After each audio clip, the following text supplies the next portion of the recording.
আল্লাহ রাব্বুল আলামিন দুনিয়ার জমিনে মানুষ সৃষ্টি করলেন, দুনিয়ার জমিনে মানুষ সৃষ্টি করলেন, জিন সৃষ্টি করলেন। আমার আল্লাহ রাব্বুল আলামিন বলেন, ওয়া মা খালাকতুল জিন্না ওয়াল ইনসা ইল্লা লিয়াবুদুন।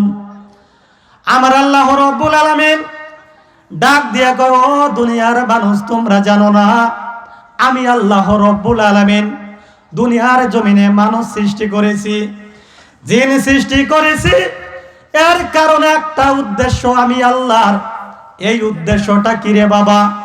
এই উদ্দেশ্যটা হইল, আমার আল্লাহ ঘোষণা করেন, এই উদ্দেশ্যটা হইল তোমরা দুনিয়ার জীবনে যায়া, দুনিয়ার জিন্দেগির মধ্যে যায়া আমি আল্লাহর দাসত্ব করবা, আমি আল্লাহর গোলামি করবা। আমি আল্লাহর গোলামি যদি করতে পারো রে, ও দুনিয়ার মানুষ তোমরা জানো না আমি আল্লাহর গোলামি করতে দেরি আমি আল্লাহ রাব্বুল আলামিন 8টা জান্নাত তৈরি করেছি। ওই জান্নাতটা আমি আল্লাহ রাব্বুল আলামিন ওই সব বান্দাদের নিযুক্ত করে দিব। বলেন সুবহানাল্লাহ। আল্লাহ রাব্বুল আলামিন দুনিয়ার জিন্দেগির মধ্যে আপনাকে এমনও করে পাঠাইনি, এর পরবর্তী উদ্দেশ্য রে বাবা দুনিয়ার জিন্দেগির মধ্যে। ও দুনিয়ার মানুষ তোমরা জানো না এই জিন্দেগির ভিতরে আমরা গুনাহ করেছি, অনেক গুনাহ করেছি, পাপ করেছি, গুনাহ করেছি।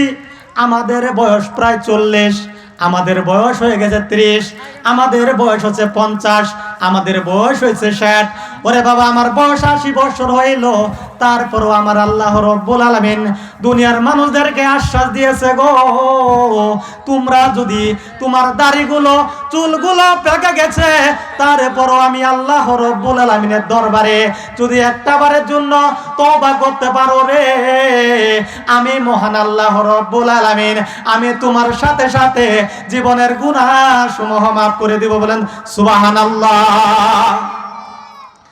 আমরা দুনিয়ার মধ্যে থাকার জন্য আসিনি, ঠিক কিনা বলেন?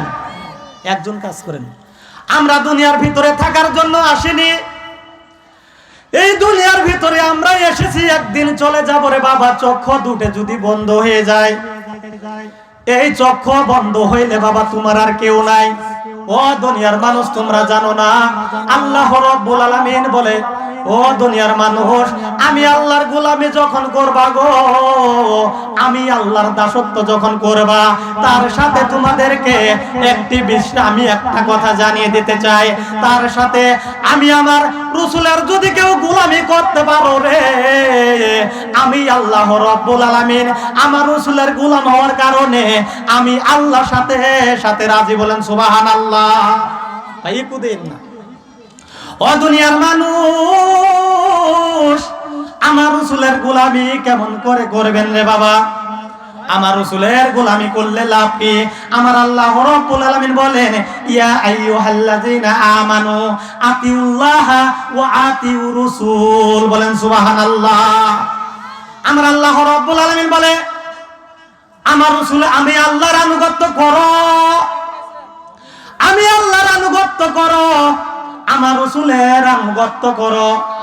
আমার রাসূলের আনুগত্য যদি কোনো বান্দা, আমি আল্লাহ রাব্বুল আলামিনকে সরাসরি কখনো পাবা না। ও দুনিয়ার মানুষ আমার রাসূলের আনুগত্য যারা করবা রে, আমি আল্লাহ রাব্বুল আলামিন তোমার প্রতি হয়ে যাব রাজি। বলেন সুবহানাল্লাহ। রাসূলের আনুগত্য করা ছাড়া আল্লাহর আনুগত্য সহজে পাবেন না বাবা। দিক নির্দেশন অনুযায়ী চলতে হলে রাসূলের আনুগত্য করা ছাড়া আল্লাহর দিক নির্দেশন পাওয়া কখনোই সম্ভব না। আমার আল্লাহ রাব্বুল আলামিন বলেন, তোমরা যদি আমি আল্লাহকে পেতে চাও, আমি আল্লাহকে যদি ভালোবাসতে চাও, একটা মাধ্যম অবলম্বন করে বান্দা, একটা মাধ্যম অবলম্বন করো। এই সেই মাধ্যমটা কি রে বাবা? তোমরা জানো গো, আমার নবী ডাক দিয়ে কয়, বন্ধু ও ও আমার বন্ধু, একটা মাত্র উদ্দেশ্য আমার আল্লাহ রাব্বুল আলামিন বলেন, কুল হাবিব আপনি বলে দিন, হাবিব আপনি জানিয়ে দিন, যারা আমি আল্লাহর মহব্বত করতে চাই ইন কুনতুম তুহিব্বুনাল্লাহ, যারা আমি আল্লাহর ভালোবাসা পেতে চাই, আমি আল্লাহকে পেতে চাই, আমি আল্লাহর মহব্বত করতে চাও রে, একটা মাত্র ওসিলা অবলম্বন করো, ফাত্তাবিউনি। আমার আল্লাহ রাব্বুল আলামিন বলে আমার রাসূলের আনুগত্য যারা করবা রে, আমার রাসূলের আনুগত্য করা হইলে, আমার রাসূলকে আগে ভালোবাসলে আল্লাহর ভালোবাসা হয়ে যায়। বলেন সুবহানাল্লাহ। আল্লাহর ভালোবাসা কখনো সম্ভব না। সরাসরি আল্লাহর ভালোবাসা যারা বলে আল্লাহকে আমি ডাকবো, সরাসরি আল্লাহকে আমি আনুগত্য করব, আল্লাহকে ডাকলে আর কিছু দরকার নাই। যারা আল্লাহওয়ালা বাবা বুঝতে হবে আমার রাসূল ছাড়া আল্লাহ পাওয়ার মাধ্যম কোন দুনিয়ার জমিনে আল্লাহ রাব্বুল আলামিন কুরআনুল কারীমের মধ্যে একটা জায়গার মধ্যে বলেনি, শত জায়গার মধ্যে বলেছে। যেখানে আল্লাহ বলেন যেখানে আমি আল্লাহর প্রশংসা, সেখানে আমার রাসূলের প্রশংসা দিয়ে আমি আল্লাহ রাব্বুল আলামিন শুরু করেছি। বলেন সুবহানাল্লাহ। এর জন্য সুন্নি উলামায়ে কেরাম কেন নবী নবী করে? ওরে বাবা, সুন্নি উলামায়ে কেরাম কেন নবী নবী করে গো? এই নবীর হাকিকত যদি অন্য উলামায়ে কেরাম যদি বুঝতো, এই নবীর হাকিকত যদি তারা বুঝতো, তারাও নবী নবী করতো। ও দুনিয়ার মানুষ, তোমরা জানো না রে, সুন্নি উলামায়ে কেরাম যখন নবী নবী করে রে, এই নবী নবীর করার কারণ আছে। ওরে বাবা, আমি একদলে বলে সুন্নিরা শুধু নবী দিয়ে শুরু করে গো, মাহফিল বলে সুন্নিরা নবী দিয়ে শুরু করে। ওরে বাবা, তুমি জানো না আমার আল্লাহ নবী দিয়ে শুরু করেছে। বলেন সুবহানাল্লাহ। একদলে বলে সুন্নিরা নবী দিয়ে শুরু করে, সুন্নিরা নবী দিয়ে শুরু করে। আমি বলবো বাবা, সুন্নিরা নবী দিয়ে শুরু করে তো সুন্নিরা নবী দিয়ে শুরু করে, ঠিক আছে বাবা, সুন্নিরা আমার আল্লাহ নবী দিয়ে শুরু করছে। বলেন সুবহানাল্লাহ। ওরে বাবা, ফজরের নামাজ, ফজরের নামাজ 2 রাকাত ফরজ, 2 রাকাত সুন্নাত।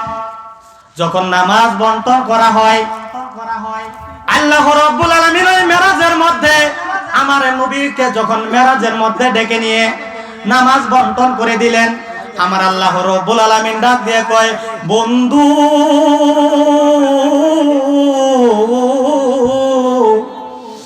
ও নবীর প্রেমিকের দল, অন্তরে কান লাগাও।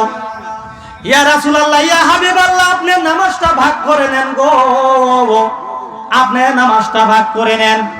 তখন নবী সাল্লাল্লাহু আলাইহি সাল্লাম আল্লাহর ফরজ নামাজ দিলেন আগে, আল্লাহর ফরজ নামাজ দিলেন আগে।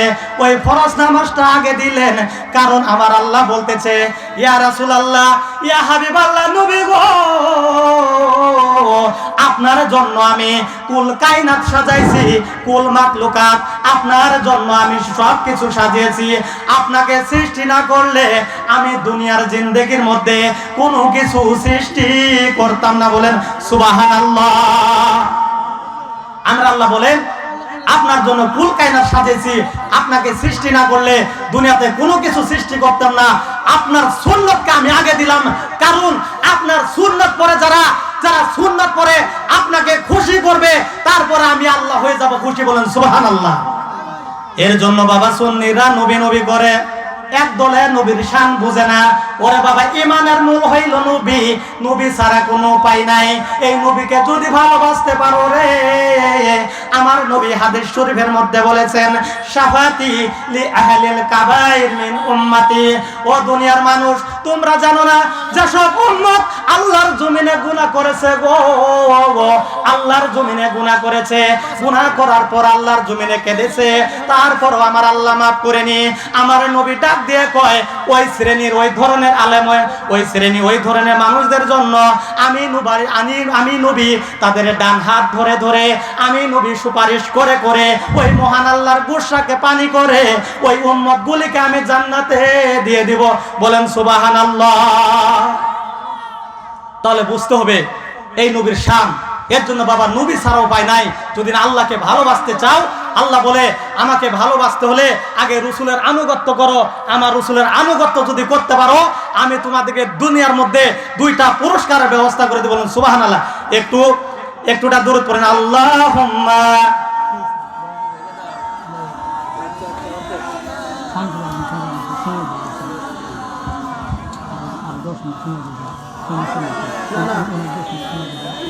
Gracias. আবু বকরা আছে সবারই তো 2-4 মিনিট জন্য 2-4 মিনিট সবারই জন্য লা ইলাহা ইল্লাল্লাহ। একটা আপনাদের আল্লাহ রাব্বুল আলামিন আপনার দরবারে একটা কথা বলে যায় বেহেশতের বাণী, যেহেতু সময় কম, অল্প সময় বাবা কথা বলা যায় না। যে আয়াতটা তেলাওয়াত করেছিলাম সূরা আসর, এই আয়াতের একটা কথা বলতে পারি নাই। যাই হোক, আল্লাহ রাব্বুল আলামিন আপনাদের দরবারে একটা কথা বলে যায়। আপনি কয়েকটা জিনিস আঁকড়িয়ে যদি ধরতে পারেন, আপনি কখনো দুনিয়াতে পথভ্রষ্ট হবেন না। এক নাম্বার হইল, আপনারা নামাজ পড়বেন, রোজা করবেন, হজ করবেন, যাকাত করবেন, মা বাবার খেদমত করবেন, মুরব্বীদের ভালোবাসবেন এবং মিলাদ পড়বেন, কিয়াম করবেন, দুরূদ পড়বেন, জিকির করবেন এইসব, এবং মানুষ ইন্তেকাল করলে তার কবরের পাশে জিয়ারত করবেন এবং মানুষ মারা গেলে মানুষকে ডেকে নিয়ে খাওয়াবেন। এইসব কাজ যারা এই যুগের বড় বড় আলেম উলামা যারা বেদাত ফতোয়া দেয়, আপনারা সেই দিকে লক্ষ্য করবেন না। আমার রাসূল বলেছেন এই যুগে নতুন নতুন আলেম বের হবে, তারা নতুন নতুন হাদিস আবিষ্কার করবে, তাদের কথায় কান দেওয়া যাবে না। আমরা সুন্নিয়ত আহলুস সুন্নাত ওয়াল জামাত এই পথে আছি, এই পথে থাকবো। আমার যারা নবী রাসূল সাহাবা আজমাইন তাবিঈন, যে আমার বাপ দাদা 14 গোষ্ঠী যে আকীদা পোষণ করে গেছে, এই আকীদা অনুযায়ী আমরা চলবো। আপনারা কি কোন, ঠিক কিনা বলেন? এর নতুন কোন বাইরে যদি কথা বলে যে মিলাদ পড়া যাবে না, কিয়াম করা যাবে না, দুরূদ পড়া যাবে না, মানুষকে খাওয়ানো যাবে না, এইসব নতুন কথা যারা আবিষ্কার করে আমরা তাদেরকে মানতে পারি না, ঠিক কিনা বলেন? এই কথার জিনিসগুলো আপনারা খেয়াল করবেন। যাই হোক, আল্লাহ রাব্বুল আলামিনের দরবারে কোটি কোটি শুকরিয়া জ্ঞাপন করি। আমার কথাবার্তায় যদি আপনাদের ভুল ভ্রান্তি হয়ে থাকে, আমি যদি ভুল করে থাকি, আল্লাহর রাস্তায় আমাকে ক্ষমা করে দিবেন। আর কোরআন থেকে হাদিস থেকে যাই কিছু বললাম, যদি ভুল হয়ে থাকে আমাকে আল্লাহ রাব্বুল আলামিন যেন ওই নবীর উসিলায় আমাকে ক্ষমা করে দেন। যা কিছু দোয়া করবেন, মুনাজাত করবেন, ফরজ সুন্নত নফল যা কিছু আল্লাহর কাছে যা নামাজ বন্দি করেন, আমার মুনাজাতকে বন্ধ করবেন না। আল্লাহর কাছে আমার নবীর নাম দিয়ে মুনাজাত করবেন, আল্লাহ রাব্বুল আলামিন সাথে সাথে খুশি হয়ে যাবেন। বলুন সুবহানাল্লাহ। আসসালামু আলাইকুম ওয়া রাহমাতুল্লাহি ওয়া বারাকাতুহু।